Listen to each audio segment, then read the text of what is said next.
Blessings in Jesus. My name is Jacob Prasch from Moriel Ministries. Quick questions, quick answers. One question so many people ask us, did Jesus go to hell? Did Jesus go to hell when he died on the cross?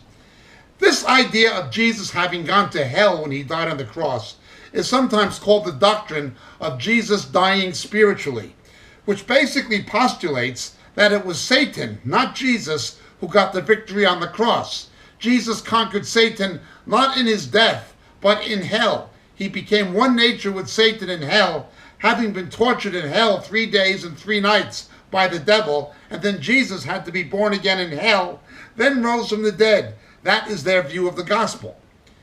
This completely heretical and unscriptural idea was first formulated by E.W. Kenyon a number of decades ago, but it was adopted by some of the followers of William Branham and also by the early word faith teachers, that is the money preachers, who followed Kenneth Hagin. Kenneth Copeland has propagated this heresy, as has Joyce Meyer, who once stated, unless you believe Jesus went to hell, you can't go to heaven. Now again, this is a complete apostate abrogation of the gospel. It is total heresy. Jesus conquered death on the cross and in his resurrection. When he died on the cross, he said, "It is finished. Father, into your hands I commend my spirit."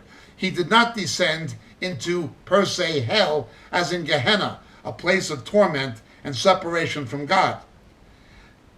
The basis for this belief becomes a mistranslation in the King James Bible, where the term Hades is translated, or wrongly translated, as being hell. Hades was simply the Greek equivalent of the Hebrew Sheol, the netherworld. As we see in the parable of Lazarus and the rich man, Hades had 2 chambers. One was the place of those who were going into eternal perdition and judgment indeed, but the other was the place of the bosom of Abraham, a place of respite, a place of waiting for the Messiah to come, a place of rest.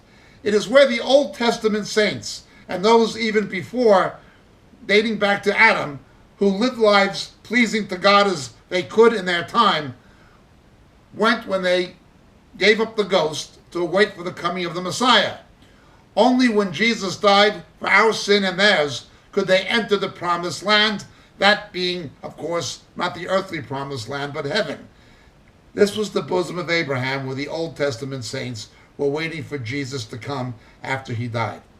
It's what we read in 1 Peter chapter 3, verse 19, in which also he went and made proclamation to the spirits now in prison. This somewhat relates to those Old Testament saints who were seen resurrected and walking the streets of Jerusalem after the time of the resurrection of Jesus, and that very mysterious verse we find in the Gospels. Jesus went to Hades. He went to the bosom of Abraham.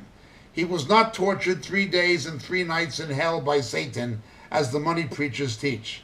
This is a completely heretical view, and the King James mistranslates Hades, which is simply the Greek equivalent of the Hebrew Sheol. No, Jesus did not go to hell. He went to the bosom of Abraham upon his death. When he died on the cross, he took our sin to give us his righteousness. He said, "It is finished." He fulfilled the Torah perfectly. He fulfilled the law. It was finished. And he said, "Father, into your hands I give my spirit." He did not go to be tortured by Satan for 3 days and 3 nights. This Jesus died spiritually doctrine is another gospel. It is completely heretical. God bless. Thank you so much.